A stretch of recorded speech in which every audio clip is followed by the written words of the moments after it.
So the basics of any Sanskrit structure is we start with a root, okay? So now we're looking at page 5, number 1. So in Sanskrit, you have about 2,000 roots, plus minus, dhatus.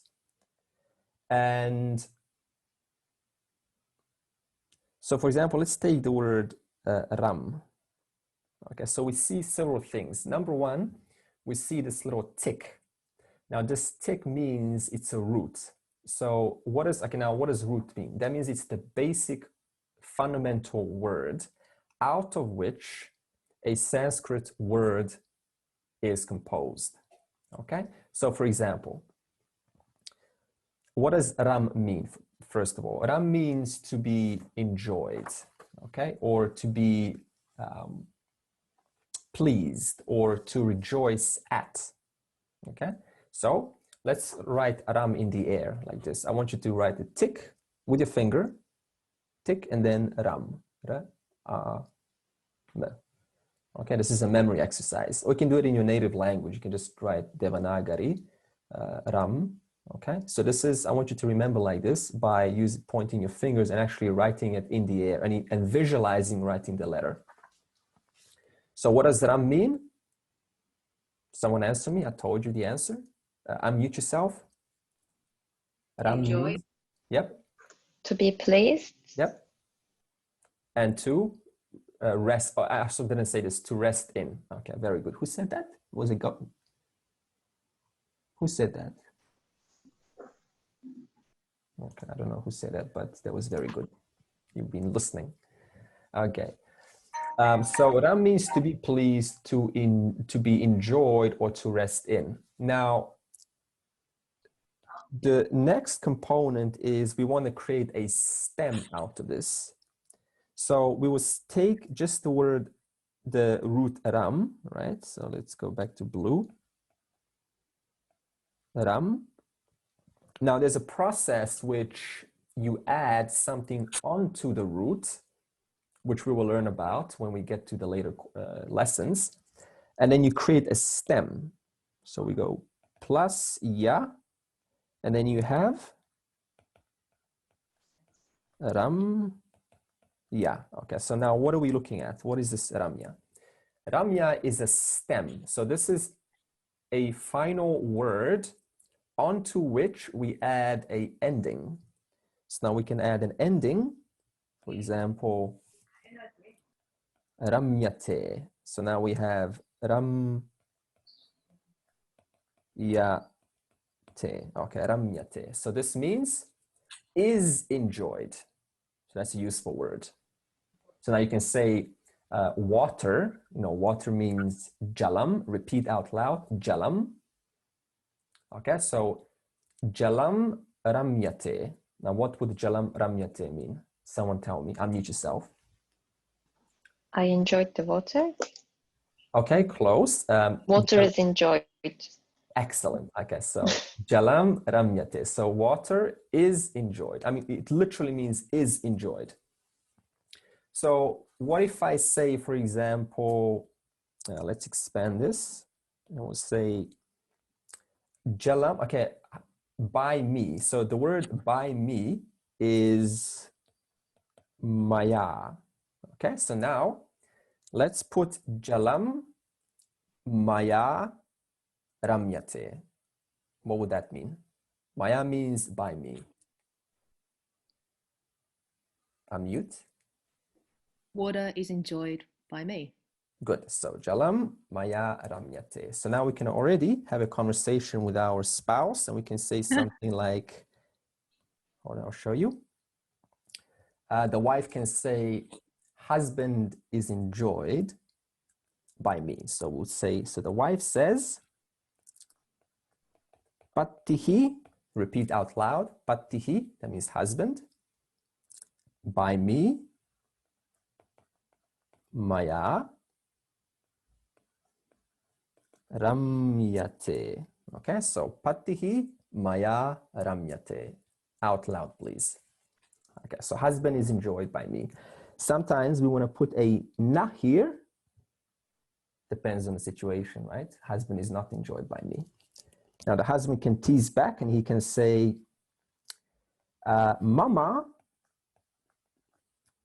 Mama means my. So mama, repeat out loud. Mama, it's easy, like a mom. Mama means mine. So mama patni.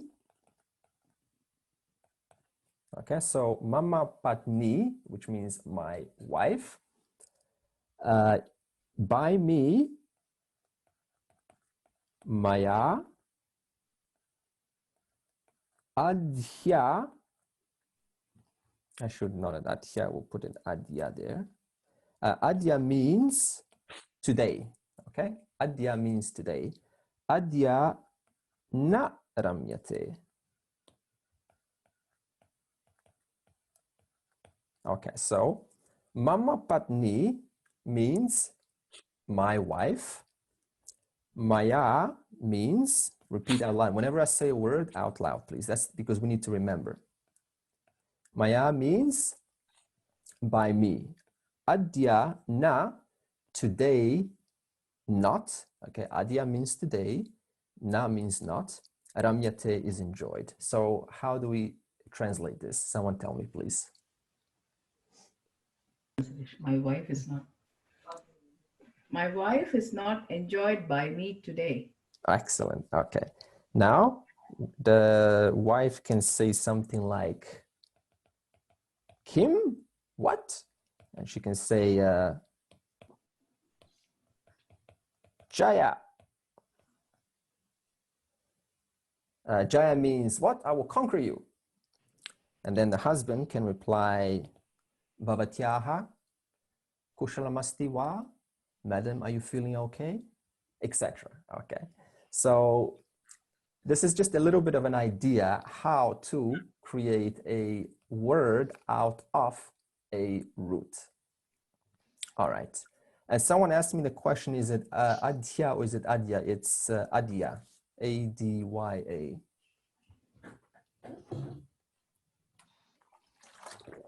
Actually, while we're at it, let me see, what's the time here? Okay, it's 11 o'clock. So, and before I move on, because I already promised I'm going to make this 1 hour, we have a choice, and we can either leave and then we can continue watching the webinar for those who do want to stay an extra 30 minutes, or you can stay an extra 30 minutes until 11:30. It's up to you. But I'm going to go up to 11:30 because we needed some introduction time. All right. So I want to share, because someone brought up the word adya or adhya. So let's use a dictionary. Okay, we'll just stop sharing here.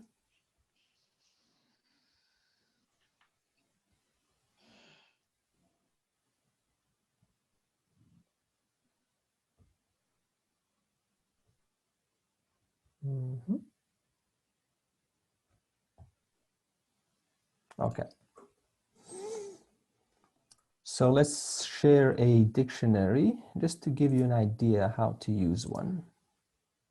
Host, disabled participants, screen share. End.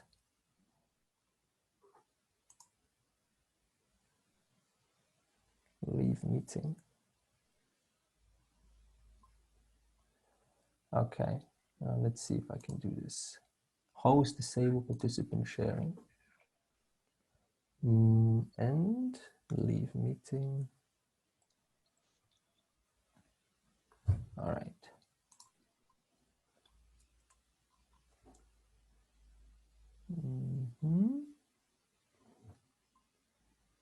Website. All right.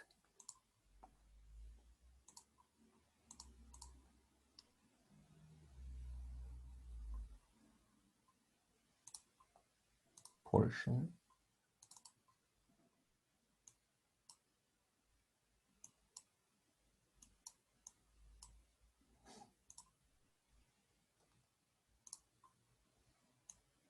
Okay, we can see this hopefully. So let's say adya. See how it comes up, the automatic search.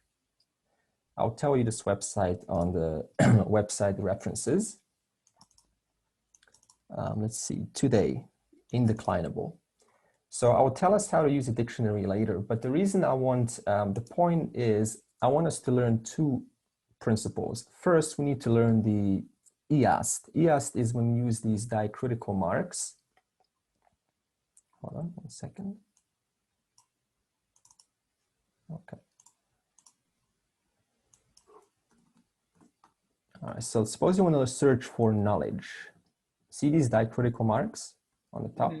Jnana.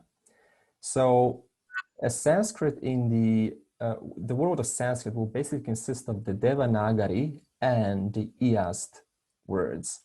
And the Iast is what we call these diacritics on top of the Roman letters.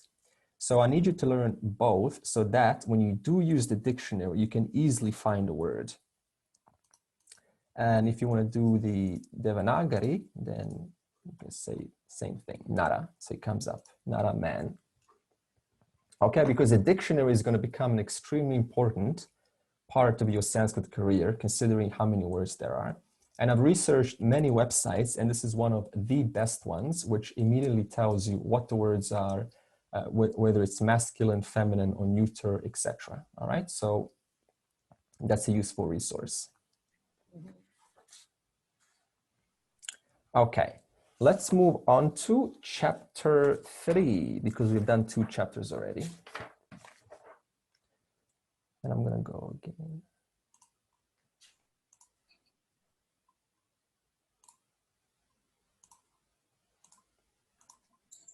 Okay, so get chapter 3 ready, and I'm gonna share with us our next verse. All right. I'll chant first and then we repeat. Here, there, and everywhere. Atra, tatra, cha, sarvatra. Repeat. Atra, tatra, cha, sarvatra. Vartate parameshwaraha. Vartate parameshwaraha. Anyatra chapi tatsthanam. Anyatra chapi tatsthanam. Kutrasyadhyatra nasti saha. Kutrasyadhyatra nasti saha. Okay, I'm going to read it and just listen to the pronunciation. Atra, out loud, please repeat. Atra tatra cha sarvatra vartate parameshwaraha. Parameshwaraha. Remember the E is long because we learned that. Anyatra chapi tatsthanam. Tatsthanam. Kutra syad yatra. Kutra syad yatra. Nasti saha. Okay, would someone like to read this? And unmute yourself. I cannot hear. Unmute yourself, and I'd like someone to read this, please. Atra tatra cha sarvatra vartate parameshwaraha anyatra cha api tatasthanam kutra syad yatra nasti saha. Excellent. Okay. So atra. So this is where the vocabulary becomes important. Atra, remember out loud, please repeat. Atra, here, tatra, there, cha, and sarvatra, everywhere. Vartate, that means to exist. Parama, ishwaraha. So why is this together? This is called sandhi. In other words, A plus I equals E, and we will learn about this in the later lessons. So if you divide this into two words, it is parama. Now, what does the word parama mean? It means, it's actually a very popular word in the scriptures. So for those of us who want to know the scriptures, you better remember what parama means. It's an adjective. It means the highest, the most exalted, chief, primary. And philosophically, it means free from limitations. Okay? So if I ask you what parama means, this comes to your mind now. So this is where we need to start memorizing. So now, parama is describing what? Ishwaraha. And Ishwaraha is the Lord. It's Bhagavan. So it's describing what Bhagavan is, the highest, the most exalted. Anyatra, elsewhere, cha api. See, it says chapi, but again, sandhi is at play. It's combining two words together. So also and also, cha api, cha means and, api means also. Cha and api also, out loud. So cha api anyatra, or anyatra cha api. And also elsewhere, tat sthanam.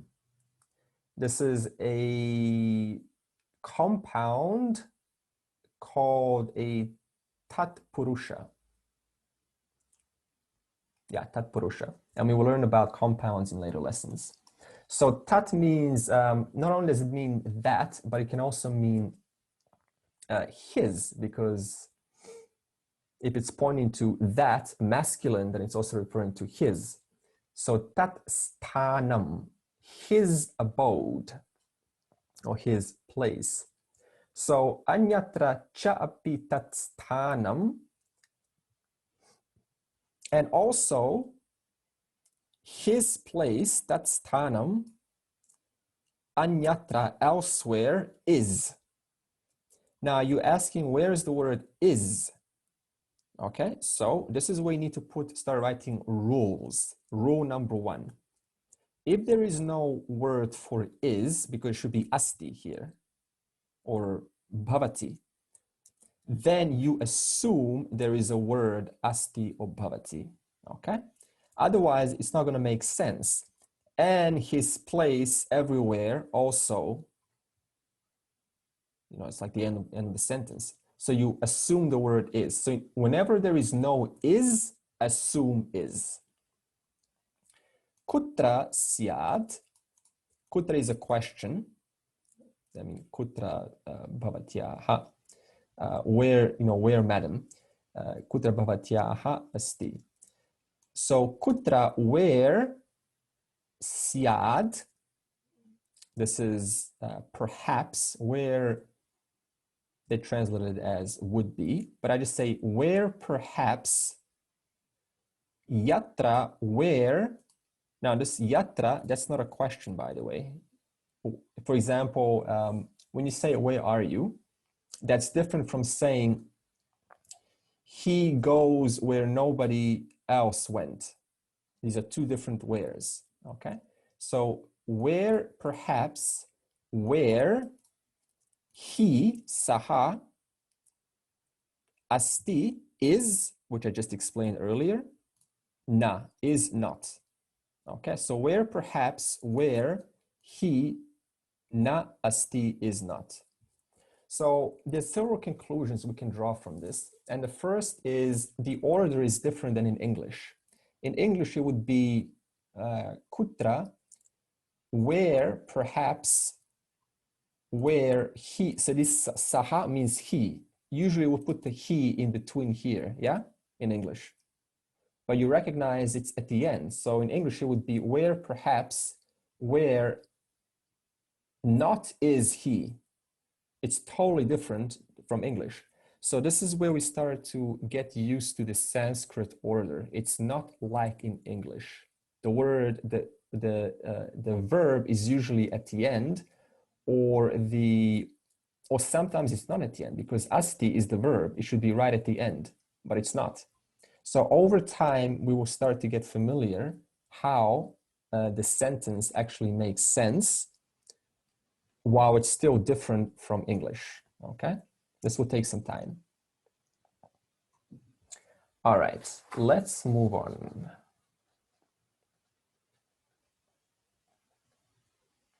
Okay, actually, I'm going to do a little exercise with you. So parama is a word I gave you, the most exalted, the highest. Ramaha, so paramaha, Ramaha, think about what this means so far. Paramaha, Ramaha. Now, by many men means naraihi. So take that down, naraihi. That means by all men. Ramyate. So now if I say paramaha, Ramaha, naraihi, ramyate. Can you translate that? If you can, let me know. Unmute yourself. Let's just take the word paramaha, Ramaha. Okay, Rama is Rama, from the king of Ayodhya. So the most, paramaha means the most exalted, the highest. So paramaha Ramaha, the most exalted Rama, ramyate, is enjoyed. And then we put naraihi, which means by all men. By all men. So paramaha Ramaha, naraihi ramyate. So the greatest or the most exalted Rama is enjoyed by all men. Now, the reason I gave you this sentence is to see how English is different. Notice how the verb is at the end. In English, how do we say this in English? Exalted Rama is enjoyed by all men, right? But in Sanskrit, exalted Rama by all men is enjoyed. So next rule, rule number 2, when progressing with Sanskrit, the verb always goes last. That's the general rule. It's not like in English. All right, let's go to spoken Sanskrit. Let's see here.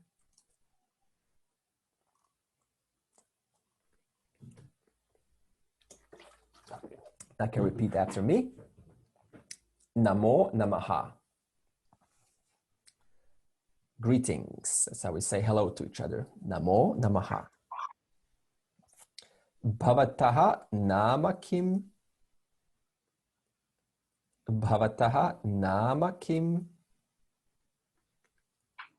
That is how are you, sir, for a male. Bhavatyaha Nama Kim. What is your name? Mama Nama Casey. Mama Nama Manish. Mama Nama Rema, etc. Bhavataha Kushalam Asti Va. Is how are you, sir?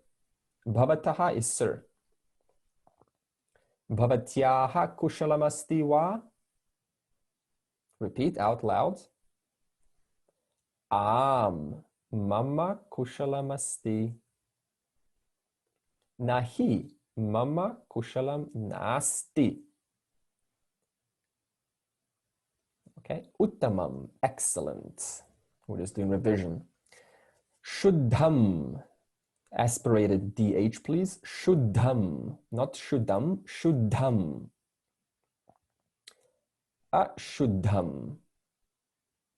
So we negated the word shuddham with putting the A in front. And then please, kripaya. Remember, long A. Kripaya. Then thank you. Dhanyavadaha. Dhanyavadaha. And then punar milamaha, until we meet again. Punar milamaha. All right. So this is for your own practice. And This is part 2, lesson 2. Okay. Tat, we already done this. That's why I'm just flying through it. Tat, that. Etat, this. Kim, what? Out loud. Pushpam, flower. Vastram, garment. Palam, fruit. Jalam, water. Dugdham, milk. Aspirated. Dugdham. I didn't say dugdam or dugdam. Dugdham. Parnam. Parnam. Now, if you put your hand in front of your mouth and you say pa, parnam, if there's a puff of air, that's incorrect because that would be pa, ph, but it's p here, so it's parnam. You swallow the p. Parnam, parnam. So practice that. Parnam. There should not be puff of air reaching the hand, because I know some of us want accuracy in pronunciation, and this is one of those. If we say p, parnam, that's incorrect. That is ashuddham, incorrect. And then we have vastram, garment. Palam, okay, there it is, the aspiration, palam. This is where you can feel the puff of air at your hand. Palam. Jalam, dugdham, parnam, swallow the P, parnam, swallow the P, pustakam, pustakam, upanetram, vatayanam, window, vatayanam. Remember how I exaggerate the long A's, vatayanam. And television, Dura Darshanam. Dura Darshanam, television. Dura means far or in a distance, and Darshana means vision. Just like television, tele is the same thing. Tele means far. Okay. Lesson 3 words. Atra, here. Tatra, there. Kutra, where. Asti, is. Nasti, is not. Or na asti. That's just Sandhi putting them together. Mama, mine. Bhavatyaha, that's how you address a madam, a female. Bhavataha, sir. Mam prachatu, ask me. Tam prachatu, ask her. You don't have to write these words down because I'll make this obviously available on the website. Tam prachatu, ask him.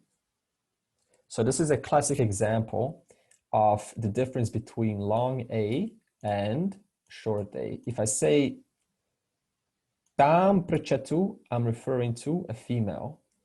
But if I refer to a female and I say tam prachatu, that's technically referring to a male. So tam and tam are two different things.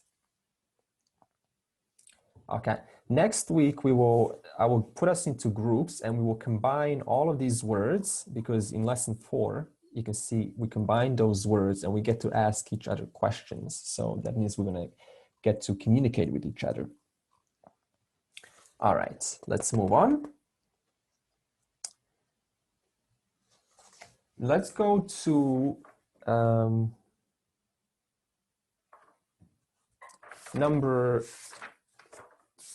lesson 3, 1 to 4. So get the book out, please. Lesson 3, 1, 2, 3, 4. Now these 4 points I will summarize by sharing a screenshot. Okay. Share screen here.